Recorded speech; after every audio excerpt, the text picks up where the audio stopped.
Nang pasimula ay naroon na ang salita ay kasama ng Diyos, at ang salita ay Diyos.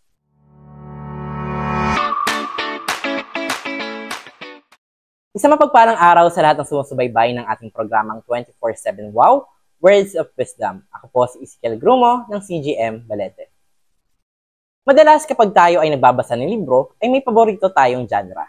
Maaring ang iba ay mahilig sa horror, mystery, romance, kasaysayan, o maging sa mga tula at awitin.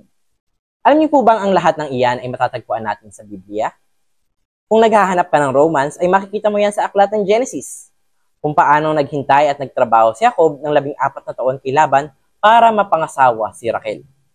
Maging ang instruction sa paggagawa ng arko ni Noe at ang mga templo ng Diyos ay detalyadong mababasa sa Biblia. Sa aklat ng awit at kawikaan naman ay makakita ka ng tula at awitin na tiyak na may mapupulot kang aral.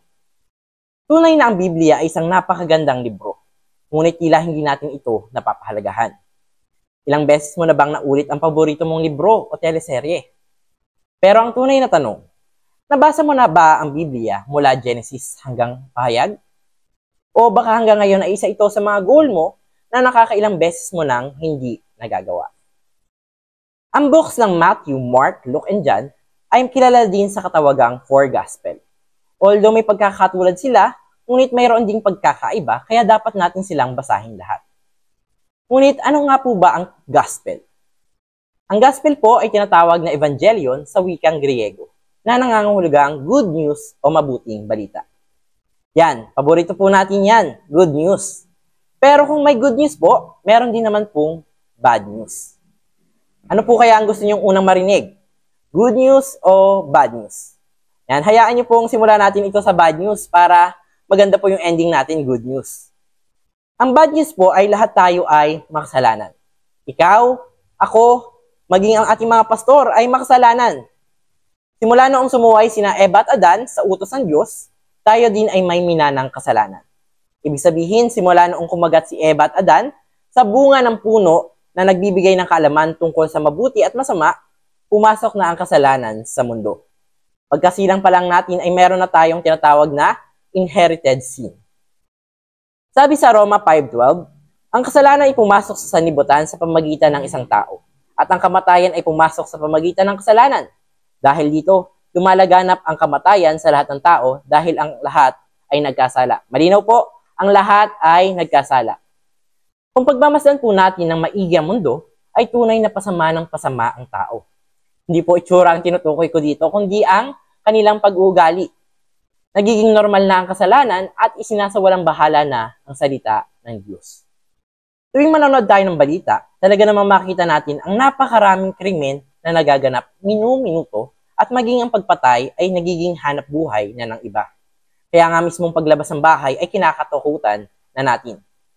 Tayo po mismo ay nagkakasala, nakakapagsinungaling, nakakapanlamang ng ibang tao, at kung ano-ano pa. Sabi nga, maging ang pinakamabait na tao ay nagkakasala. Nakasulat po yan sa Biblia sa Panaghoy 7 verse 20.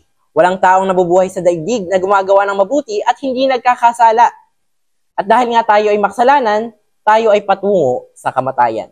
Hindi lang pisikal na kamatayan, kundi spiritual na kamatayan o ang walang hanggang pagkahiwalay sa Diyos. Yan po yung bad news. Tayo ay makasalanan at patungo sa kamatayan. Pero kung may bad news, meron din naman pong good news. Yan, may good news po naman pala. Nakasulat nga sa Roma 5:19, sapagkat kung ang lahat ay naging makasalanan dahil sa pagsuway ng isang tao, ang lahat ay mapapawalang sala din dahil sa pagsunod ng isa ring tao. At ang taong tinutukoy po dito ay si Jesus na pumarito sa mundo, dala-dala ang mabuting balita.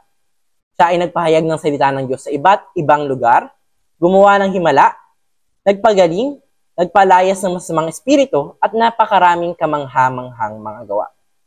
Kung paanong naghandog ng hayop na walang kapintasan noong unang panahon bilang kabayaran ng kanilang kasalanan, si Jesus ang nagsilbing buhay na handog na walang kapintasan para mapatawad ang ating mga kasalanan. Bilang ama, napakasakit na makita ang anak mo ay nahihirapan. Ngunit dahil sa pagmamahal ng Diyos sa ating mga tao, ginawa niya ito. Sabi nga sa John 3:16, siguro naman po ay sa ulo na natin ito. Sapagkat kayo na lamang ang pag-ibig ng Diyos sa sanlibutan, kaya ibinigay niya ang kanyang bugtong na anak, upang ang sino mang sumampalataya sa kanya ay hindi mapahamak, kundi magkaroon ng buhay na walang hanggan. Salvation was possible by the death of Christ, but will only be achieved by believing in Him. Naging posible ang kaligtasan dahil sa kamatayan ni Kristo, pero matatanggap lamang ito kapag tayo'y sumampalataya sa Kanya. Tayo ay maliligtas kapag tinanggap natin siya bilang Diyos na tagapagligtas ng ating buhay, hindi dahil sa ating mabubuting gawa, kundi dahil sa ating pananampalataya. Ngunit paano natin siya tatanggapin kung hindi pa natin siya lubos na kilala? Kaya nga sabi sa teksto natin kanina, sa Juan 1 verse 1-2, nang pasimula ay naroon na ang salita ay kasama ng Diyos, at ang salita ay Diyos. Sa pasimula ay kasama na siya ng Diyos. Kung ang Diyos po ay salita, naglalaan ba tayo ng oras para basahin ang salita? Naglalaan ba tayo ng panahon para pagbulayan ang mga ito? Sumusunod ba tayo sa mga kakausang nakapaloob sa Biblia? Kung hindi pa, nawa na itong mensaheng ito ay magsilbing paalala sa bawat isa. Napahalagahan natin ang sakripisyong ginawa ng Diyos para hindi ito masayang, at gamitin ang bawat araw na kaloob sa atin bilang pagkakataon para magbago. Tayo pong lahat ay lumagay sa diwa ng panalangin. Lord, maraming salamat po sa araw na iyong kaloob sa amin, Lord, na nawa, Lord, ang bawat araw na binibigay mo sa amin ay biyaya na magagamit namin para makagawa ng mabubuting gawa. Ngunit alam namin, Lord, na hindi mabubuting gawa makapagligtas sa amin, kundi ang aming pananampalataya. At nawa, ang bawat isang nakapakinig ng iyong salita, Lord, ay tanggapin ka ng lubusan, Lord, na bilang Diyos na tagapagligtas ng kanilang buhay. Nawa, gamitin nila ang kanilang buhay bilang kalugod-lugod na tagasunod ng iyong mga salita. In Jesus' name we pray, Amen. Ako po si Ezekiel Grumo na nagsasabing, ang oras ay gamitin para ang Diyos ay luwalhatiin.